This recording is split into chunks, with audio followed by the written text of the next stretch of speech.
1970-ад оноос эхлэн цээлхэн олоогоор олноо танигдсан алдарт дуучин Адар Сүрэнгийн дуу өнөөдөр хүртэл ард түмэн амандаа илж явдаг.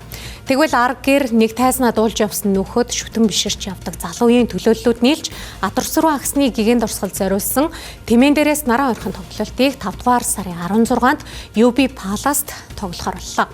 Тоглолтын орлогоор Адар Сүрэн ахсны хөшөөг сүндэрлүүлэх юм байна.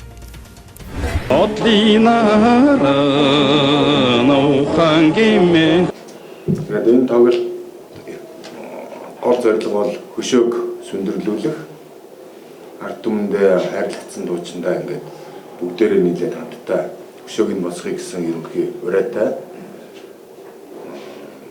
Ер нь нэг юм хэлэхэд Тэнгэрийн үе таалгыг нээгээд бурхтын хүслээр бид энэ бүгдийг хийж байгаа л гэж бодож байна. Хитрхи энгийн сайхан тэр одоо тэр сэтгэлтэй юм сайхан дурчин одоо ардын дуу бол одоо жинхэнэ одоо парны сайхан дуурсан Адрагийн дуу бол ерөөсөө тэр үед л одоо үнэхээр хүн болгоны одоо сэтгэлд магнитонтой хүн болгонд сонсчод гараад байгаа байн Адраг дуу дуулж идэг. Өнөөдөр бол Монголын ард түмний сэтгэлийн хаалтанд өнөөдөр татгалагдаад ирсэн. Ард түмний дунд хайрлагдсан Адра одоо дуучин маань бол төрөөс авдаг гавьяа шагнал гэж байгаагүй надад бол жоохон харамсалтай санагддаг. Тийм учраас бас энэ хүнийг бид залуу үеэрээ алдаршуулах үүрэг нь бол ард түмний үүрэг юм байна гэж би бодсны үндсэн дээрс бас энэхүү тоглолтыг хийх ийм одоо хүндтэй үүрэг оногдож байгаа гэж бодож байгаа.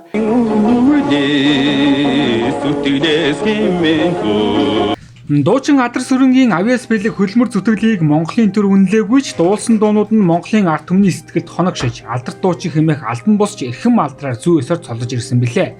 За дуучин Адар Сүрэнгийн хувьд 1971 онд улсын ардын дуу бичгийн чуулгад дуушнаар орж ардын хувьслын 50 жилийн ог өгсөн бүх ард түмний урлагийн үйлслэгээс шалгарч медальт байранд орж байсан юм.